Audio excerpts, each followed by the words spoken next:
Welcome back to Honors Spotlight, the podcast where we share the stories, research, and experiences of honors students at Middle Tennessee State University. I'm your host, Robin Lee. Today's episode features a returning guest, Batoul Sawas, one of our honors ambassadors and a senior psychology major whose work takes a close look at what's happening beneath the surface of the college experience. Batoul wears a lot of hats on campus. She's the assistant coordinator for the Student Organization for Advancement of Research, or SOAR, the Vice President of Psy-Chi, and the 2025 recipient of the Rising Scholar Award for Psychological Research. In this episode, we're diving into her honors thesis, Beneath the Surface, which explores the relationship between self-esteem, parent-child dynamics, and the Big Five personality traits in college students. This research is still in progress, being finalized this spring, and will be defended in April, right around the time that this episode airs probably. We'll also touch on Batoul's work in mental health advocacy, including her internship with Black Mental Health Village and her current HBCU wellness project with Meharry Medical College.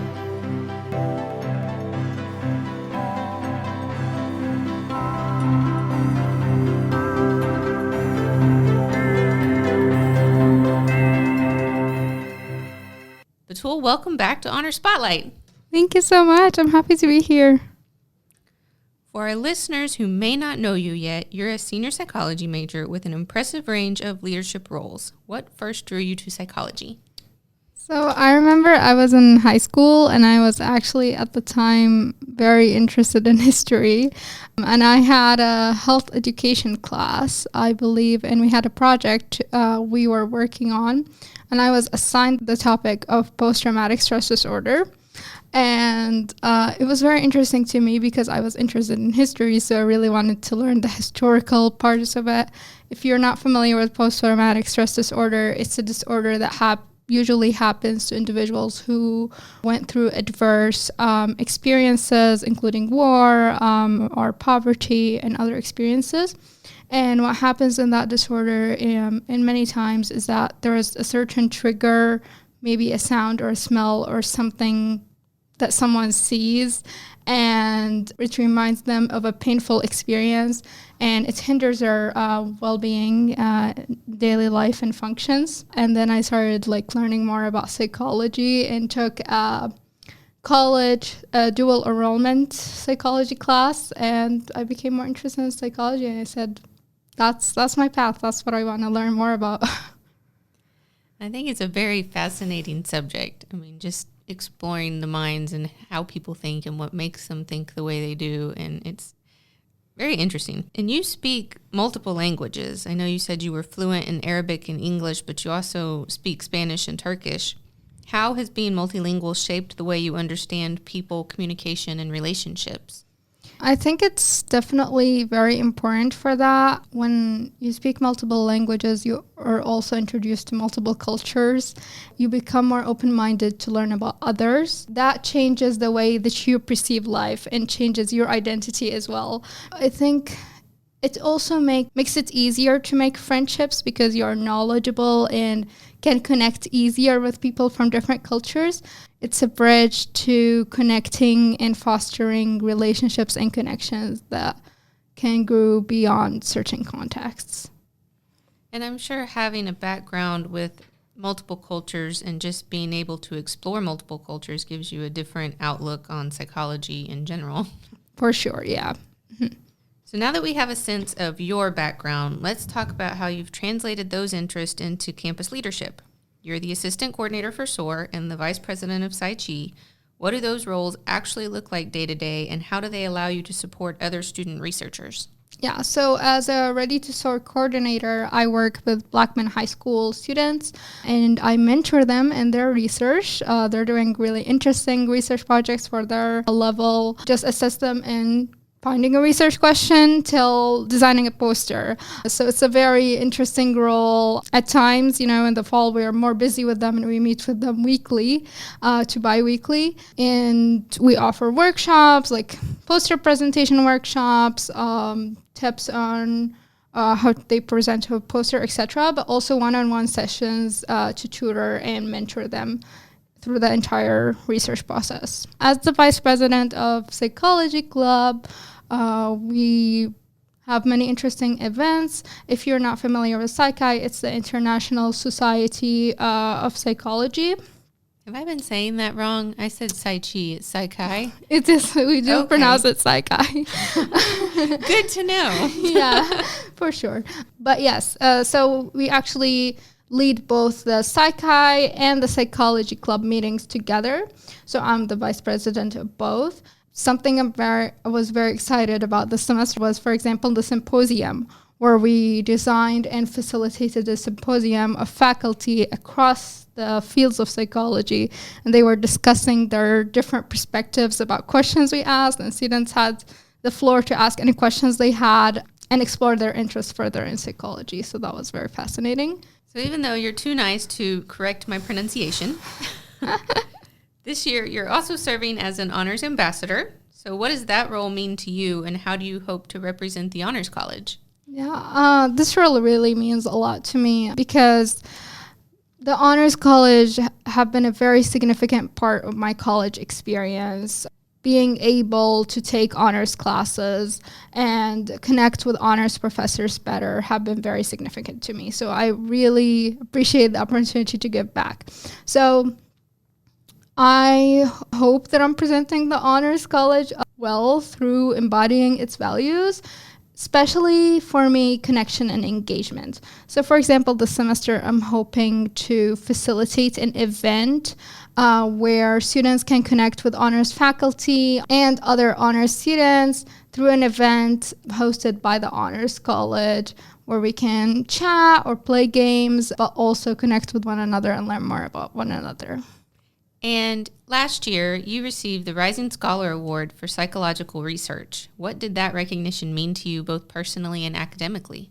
It was very impactful. I think that something that we all struggle with as researchers, but we don't really discuss as much, is that research can be a very tough process, full with many obstacles, many challenges, and at times that can make us self-doubt ourselves. And so like receiving an award like that definitely was like affirming my self-esteem and affirming that, yes, I can do it and I'm doing it well, and I should continue in doing that and being hopefully an inspiration for other researchers.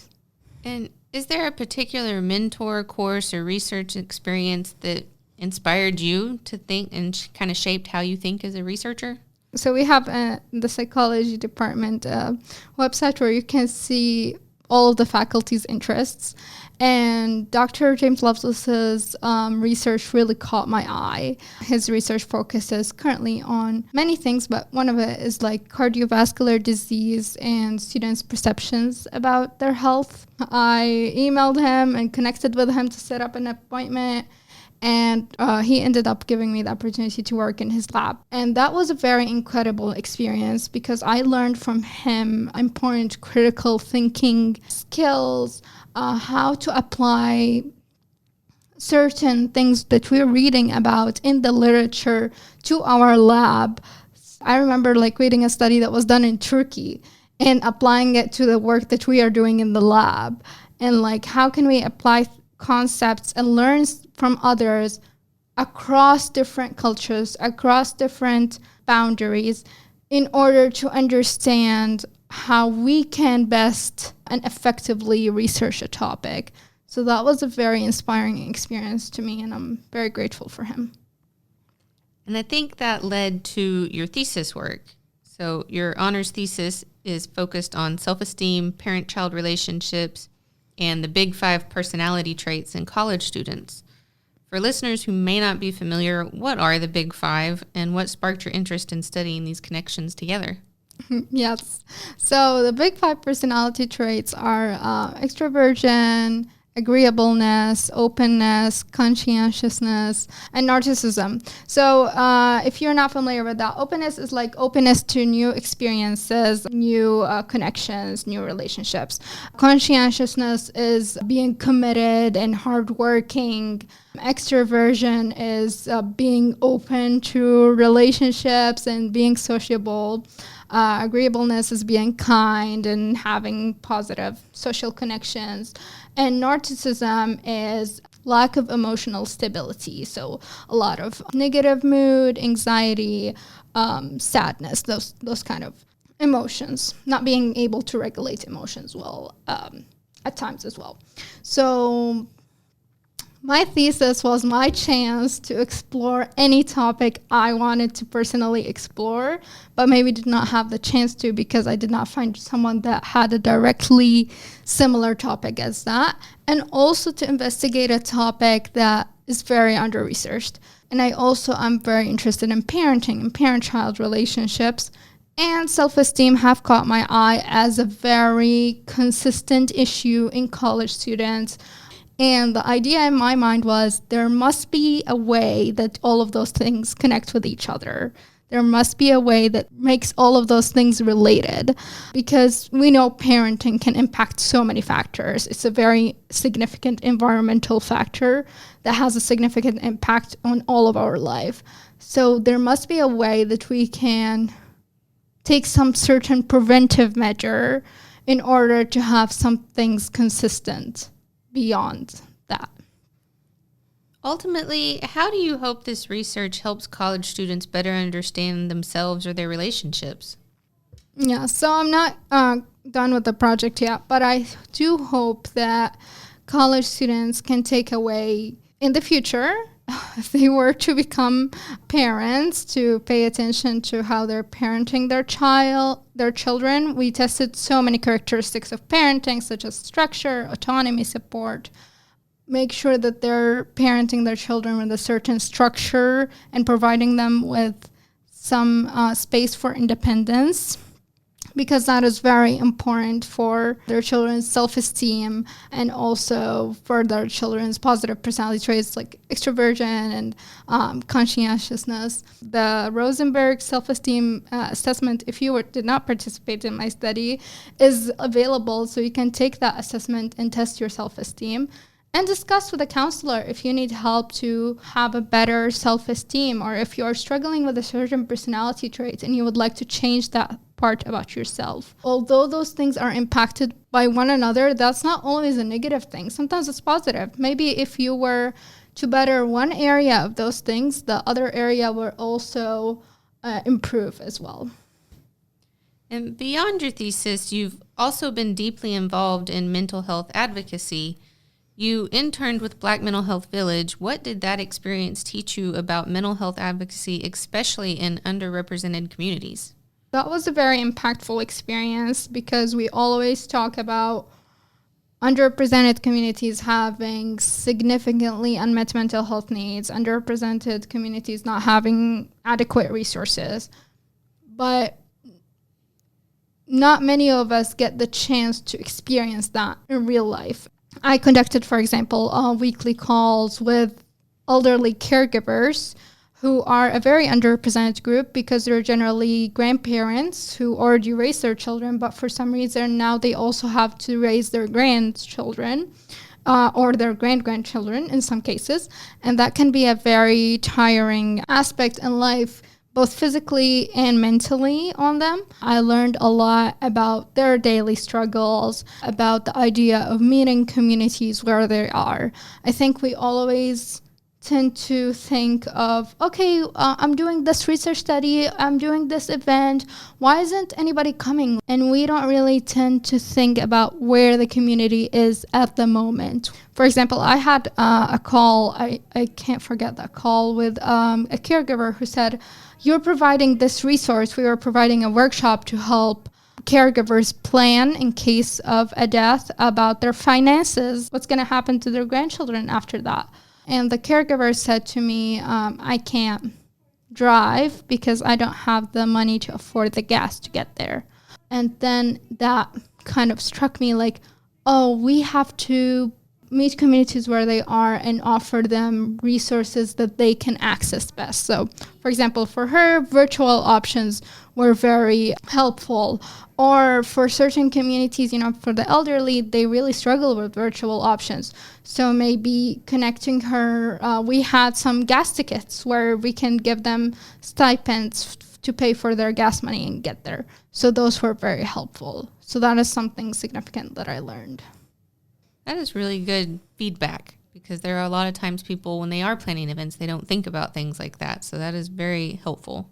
Even for college events on campus, there may be students who can't come or can't attend for one reason or another. And so knowing that in advance and finding ways to help them still participate in some way is crucial, I think.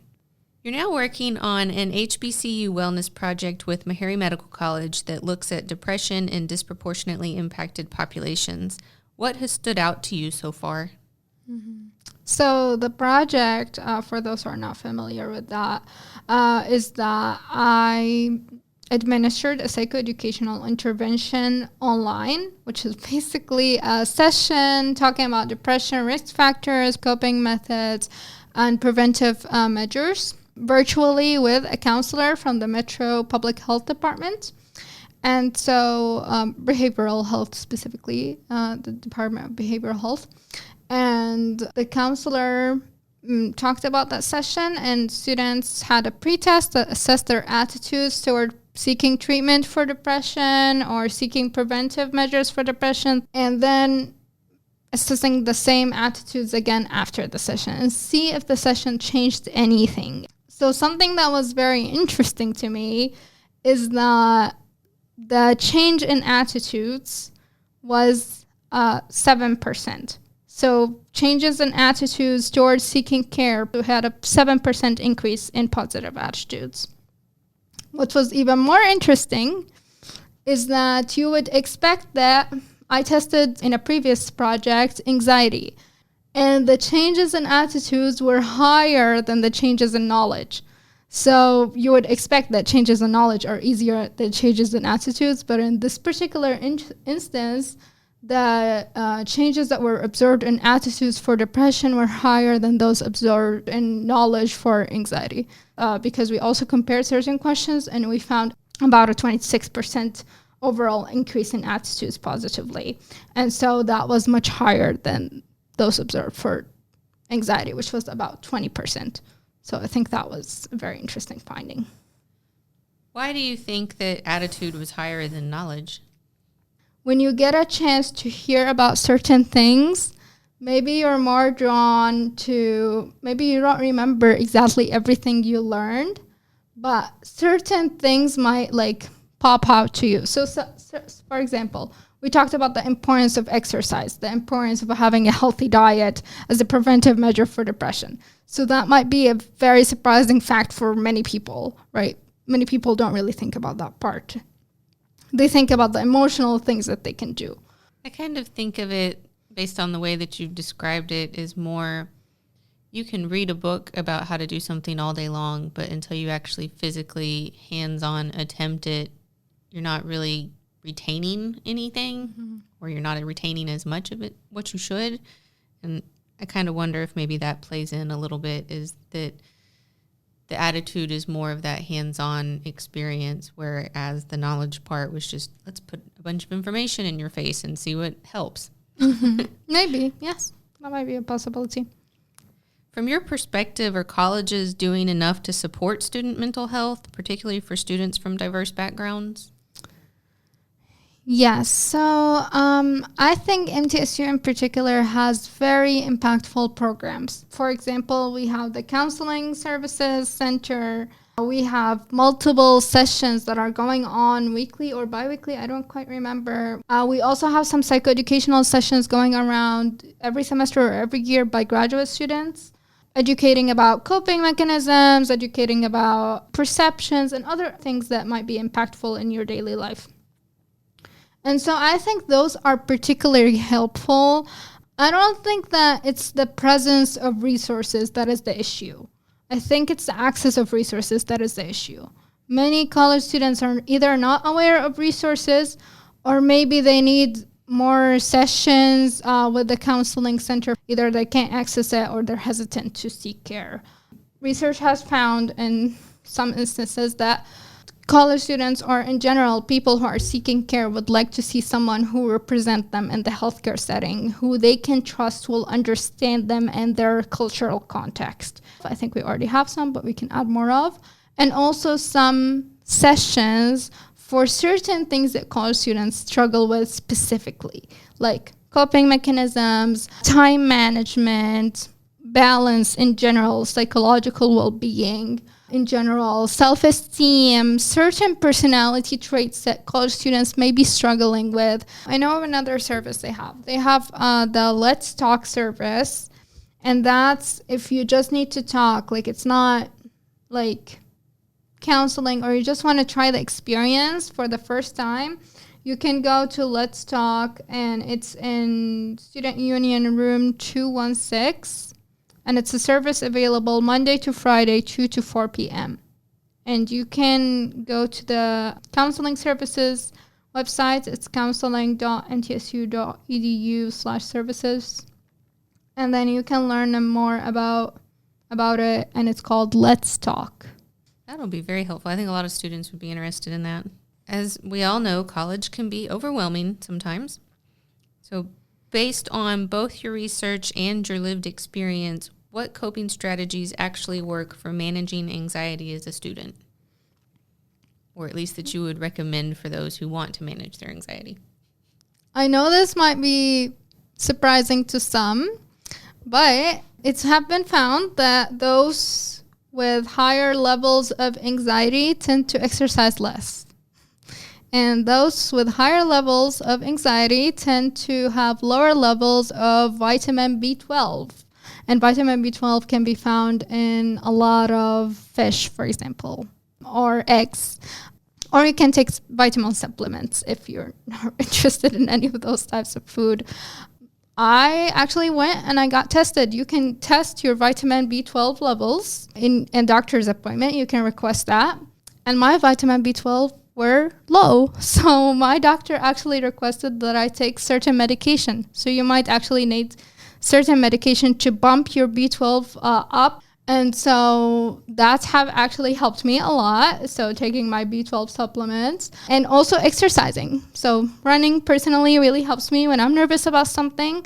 I go to the gym and I just start running, and that really helps me. My endorphin goes up, and that really helps. Or walking in general, taking a hike, looking at nature and reflecting and meditating is very helpful. I think that'll be really helpful for other people because exercise, just taking that walk is something simple and easy, and anybody can do that. What would you say to a student who knows they're struggling but feels hesitant to seek help? First of all, I think we all have been there. Second of all, please know you are not alone. Please, know that. Just have that engraved somewhere. You are not alone. I promise you that at least millions have been through what you are going through. I would say acknowledge that you are hesitant. Acknowledge that it's a very hard process to seek care. Seek help anyways. Seek help hesitant. Seek help afraid. Go to your counselor. Go to the psychologist that you are comfortable with and just try it. And I would say that something that we always say to people, try it and don't give up on yourself. A quote that I really like is give your future self a favor. Think about your future self. Would she or he rather to go through a lot of struggles until you reach that point? Or would you rather to seek care at the moment? So as graduation approaches, what's next for you?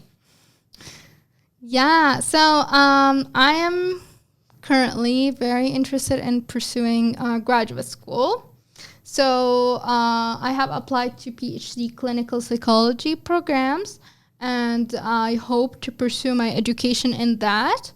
And after I graduate, I hope to become a child clinical psychologist that integrates research, so does both research and clinical work to better serve patients and also teach students better, because I'm going to have better applicable experiences to teach based on both in research and clinical work.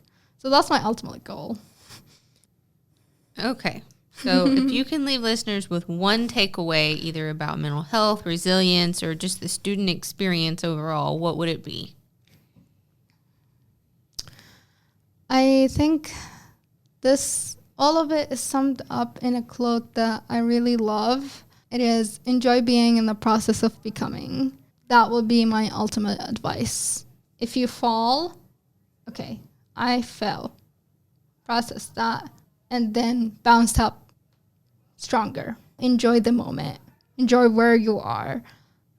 I think we rush ourselves. We tend to live in a very fast-paced environment because of our culture. The American culture just works this way. We are very fast in everything, and we tend to not enjoy the steps to get there. It's not your graduation. It's not the defense. It's the moment that you and yourself know about. Because that's the most special, cherishable memory and moment. Yes, of course, I do remember when I received my first grant. Yes, of course, I do remember when I received my first acceptance into the conference. Yes, I do remember when I received my first award. But I remember the moment I applied for those things. I remember the moment that I spent working hard for those things and I bugged someone, about like, oh, can we meet? Can I learn more about this? Enjoy the moment right now. So go read that chapter in your book. And if something catches your attention, go after it and research more about it. You are here for a reason. So enjoy that. That is great advice. So thank you again, Batoul, for joining us and for giving us a look inside your honors thesis while it's taking shape. For listeners who want to learn more about honors theses at MTSU, you can visit honors.mtsu.edu to learn more about the process and see how undergraduate research plays a central role in the honors experience. If you enjoyed this episode of Honors Spotlight, be sure to subscribe wherever you listen to podcasts and share the show with someone who wants to know what honors students are working on here at MTSU. Thanks for listening.